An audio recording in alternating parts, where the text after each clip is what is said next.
இந்த ஸ்தலத்திலே செய்யப்படும் ஜெபத்தை கேட்கும்படி என் கண்கள் திறந்திருக்கிறது, என் செவிகள் கவனமாய் இருக்கிறது என்று கர்த்தராகிய இயேசு கிறிஸ்து சொல்கிறார்.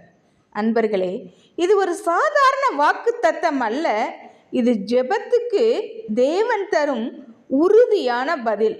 சாலமோன் ஆலயத்தை அர்ப்பணித்த போது புகை எழுந்தது, மகிமை இறங்கியது. அப்போது தேவன் சொன்னார், நான் வானத்தில் மட்டும் இல்லை, உன் ஜெபம் எழும் இடத்திலே இருக்கிறேன். நீ எந்த இடத்திலே ஜெபிக்கிறாயோ அந்த இடத்திலே நான் இருக்கிறேன் என்று தேவன் கூறுவதை நாம் பார்க்கலாம். கவனியுங்கள், என் கண்கள் திறந்திருக்கும். நாம் கண்ணீரோடு ஜெபிக்கிற ஒவ்வொரு இரவும் நாம் பேச முடியாமல் உளறுகிற அந்த நிமிடமும் தேவன் பார்க்கிறார். துக்கத்தில் நமக்கு வார்த்தைகள் வராது, துக்கம் நம் தொண்டையை அடைக்கும் அல்லவா? தேவன் நம்மை நோக்கி பார்க்கிறார்.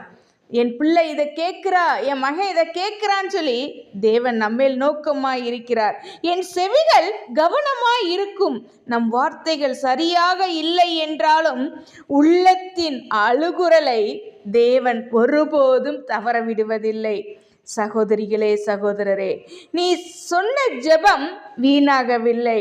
நீ மண்டியிட்ட அந்த இடம் வெறுமையாகவில்லை. அந்த வீட்டிலே, அந்த ஆலயத்திலே தேவன் கவனமாயிருக்கிறார். இன்று நமக்கான செய்தி என்ன? ஜெபத்தை நிறுத்தாதே, கண்ணீரை அடக்காதே.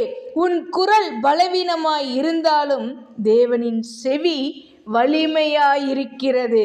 எழுந்து ஜெபி, உறுதியாய் நில். ஏனெனில் உன் ஜெபம் கேட்கப்படுகிற இடத்தில் தேவன் உயிரோடு இருக்கிறார். உயிரோடு இருந்து மட்டுமல்ல, பதில் கொடுக்கிறார். பதில் கொடுக்கிற தேவன் நமக்குள் வாசம் பண்ணுகிறார். கர்த்தர் தாமே ஆசீர்வதிப்பாராக. ஆமேன்.